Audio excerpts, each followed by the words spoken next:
Hello friends, எல்லோருக்கும் வணக்கம். Welcome to Mrs Nithya kitchen. இன்னைக்கு நம்ம வந்து ஸ்வீட் ரெசிபி தான் பண்ண போகிறோம். உளுந்து வச்சு நான் கருப்பு உளுந்து வச்சு ஒரு லட்டு பண்ண போகிறேன். ஆனால் அந்த கருப்பு உளுந்து மட்டும் போடாமல் ஒரு 3-4 ஐட்டமும் சேர்த்து போடும்போது டேஸ்ட் வந்து ரொம்பவே நல்லாயிருக்கும். ரொம்ப ஹெல்த்தியான லட்டுவும் கூட.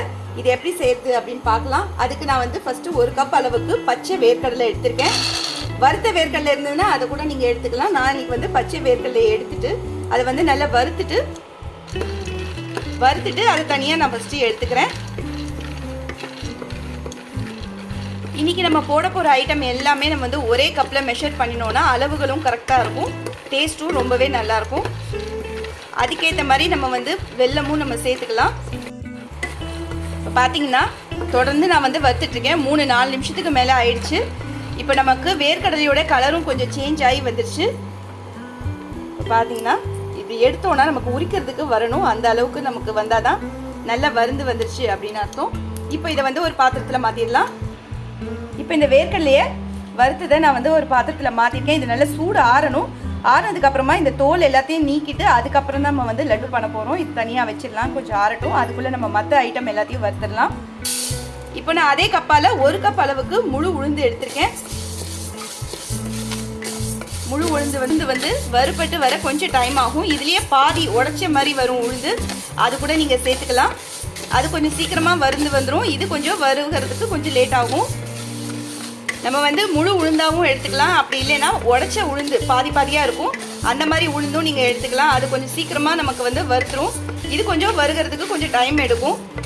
நான் வந்து கைவிடாமல் தொடர்ந்து இந்த மாதிரி வறுத்துக்கிறேன். லைட்டாக கலர் சேஞ்ச் ஆகும். அந்த கலர் சேஞ்ச் ஆகுது தெரியலனாலும் நல்ல ஒரு வாசனை வர ஆரம்பிக்கும். அதை வச்சு கண்டுபிடிச்சிடலாம். இப்போ பார்த்தீங்கன்னா ஒரு 5 நிமிஷமாக நான் தொடர்ந்து வறுத்துட்ருக்கேன். நல்ல ஒரு வாசனை வந்துடுச்சு. இப்போ இதை வந்து நம்ம ஒரு பாத்திரத்தில் சேர்த்துருவோம். இப்போ வந்து வறுபட்டதை நான் வந்து ஒரு பாத்திரத்தில் மாற்றி வச்சுருக்கேன். இது நல்லா ஆறட்டும். இதுக்கு அடுத்ததும் நம்ம வந்து வறுத்துடலாம். 1 கப் அளவுக்கு பொட்டுக்கடலை சேர்த்துக்கிறேன். இந்த பொட்டுக்கடலை வந்து பார்த்தீங்கன்னா ரொம்ப நேரம் வறுக்கணும்னு அவசியம் இல்லை. ஒரு 2 நிமிஷம் நம்ம வறுத்தாலே போதும். அவ்வளோதான். இப்போ இதையும் நம்ம வந்து எடுத்து பிளேட்டில் மாற்றிக்கலாம். இப்போ இந்த பொட்டுக்கடலையும் நான் வந்து பாத்திரத்தில் மாற்றியாச்சு.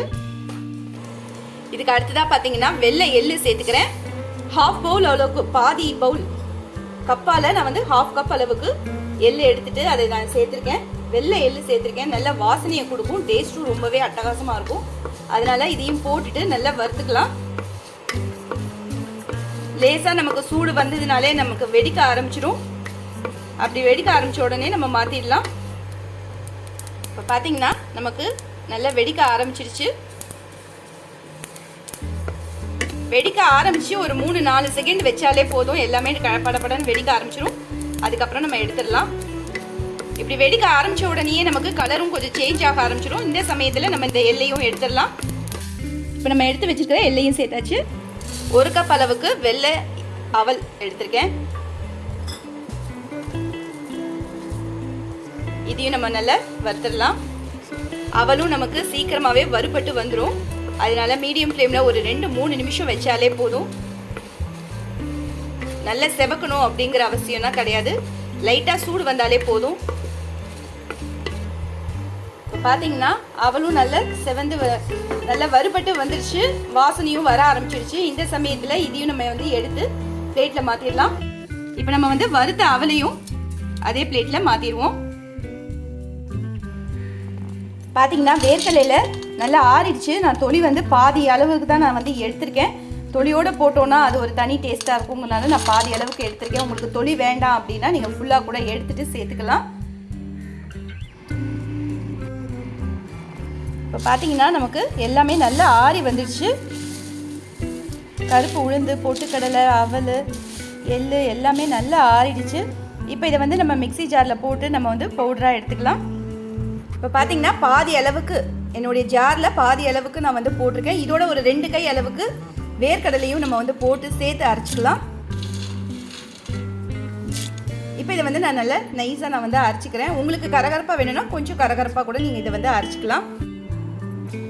இப்போ பார்த்தீங்கன்னா நல்லா நைஸாக நான் இந்த அளவுக்கு 1-2 பருப்பாக இருக்கிற மாதிரி நான் வந்து கரகரப்பாக கொஞ்சம் திரிச்சிருக்கேன். இப்போ இதை வந்து ஒரு தட்டில் மாற்றிக்கலாம். இப்போ மீதி இருக்கிறதையும் நான் வந்து ஜாரில் சேர்த்தாச்சு. இதையும் நல்ல இதே போல் நான் வந்து கொஞ்சம் கரகரப்பாகவும் கொஞ்சம் நைஸாகவும் நான் வந்து கலந்த மாதிரி அரைச்சிக்கிறேன். அடுத்ததும் நான் வந்து திரிச்சிட்டு நான் வந்து இதில் சேர்த்துருக்கேன். பார்க்கும்போதே உங்களுக்கு தெரியும் கொஞ்சம் கரகரப்பாகவும் கொஞ்சம் நைஸாகவும் இருக்கிற மாதிரி நான் திரிச்சு எடுத்திருக்கேன். இதுக்கு அடுத்ததாக பார்த்தீங்கன்னா 1 கப் அளவுக்கு நாட்டு சர்க்கரை எடுத்திருக்கேன். அதையும் நான் வந்து இந்த இதில் போட்டுக்கிறேன். 3/4 கப்லேருந்து 1 கப் வரைக்கும் நம்ம வந்து நாட்டு சர்க்கரை சேர்த்துக்கலாம். நெய் வந்து பார்த்தீங்கன்னா ஒரு 5லேருந்து 6 ஸ்பூன் வரைக்கும் நம்ம வந்து நெய் விட்டுக்கணும். நெய் வந்து பார்த்தீங்கன்னா நல்லா உருகி நமக்கு நல்ல ஒரு வாசனை வரணும். அது வரைக்கும் நல்லா நம்ம காய விட்டுடுவோம். இப்போ இந்த நாட்டு சர்க்கரையை நல்லா நம்ம வந்து கலந்து விட்டுருவோம். நான் வந்து நாட்டு சர்க்கரைங்கனால டைரெக்டாக நான் சேர்த்துட்டேன். இதே இது நீங்கள் வெல்லம் சேர்க்குறதா இருந்தால் அதில் வந்து நம்ம தண்ணி விட்டு நல்லா கொதிக்க வச்சு அதுக்கப்புறம் ஃபில்ட்ரு பண்ணிவிட்டு பாகுபதம் எதுவும் வைக்கணும்னு அவசியம் கிடையாது. ஜஸ்ட் கரைஞ்சாலே போதும். நல்லா கரையை விட்டுட்டு ஃபில்ட்ரு பண்ணி எடுத்து இதில் வந்து நம்ம சேர்த்துக்கலாம். நான் வந்து நாட்டு சர்க்கரை பியூராக இருக்குங்கிறனால நான் அப்படியே சேர்த்துட்டு இந்த மாதிரி நம்ம நல்லா மிக்ஸ் பண்ணி விட்டாச்சு. இப்போ நெய் வந்து பார்த்தீங்கன்னா நல்ல ஒரு வாசனை வந்துருச்சு. நல்லா நமக்கு உருகிடுச்சு. இந்த நெய்யை வந்து நம்ம சேர்த்துருவோம். இந்த நெய்யை நம்ம வந்து ஃபுல்லாகவே சேர்த்துடலாம். சேர்த்ததுக்கு அப்புறமா இதை வந்து நல்லா மிக்ஸ் பண்ணிவிடுவோம். சூடாக இருக்குங்கிறனால நம்ம உடனே கை வைக்க முடியாது. ஒரு 2-3 நிமிஷம் நம்ம வந்து நல்லா மிக்ஸ் பண்ணி விட்டுட்டு அப்படியே வச்சுட்டு கை பொறுக்கிற சூடு வந்ததுக்கு அப்புறமா நம்ம வந்து இதை உருண்டையாக பிடிச்சிடலாம். இப்போ பார்த்தீங்கன்னா ஸ்பூன் வச்சு நல்லா பிசைஞ்சிட்டு நல்லா கொஞ்சம் ஆறிடுச்சு. அதனால நான் கையால் நல்லா மிக்ஸ் பண்ணி விட்டுடுறேன்.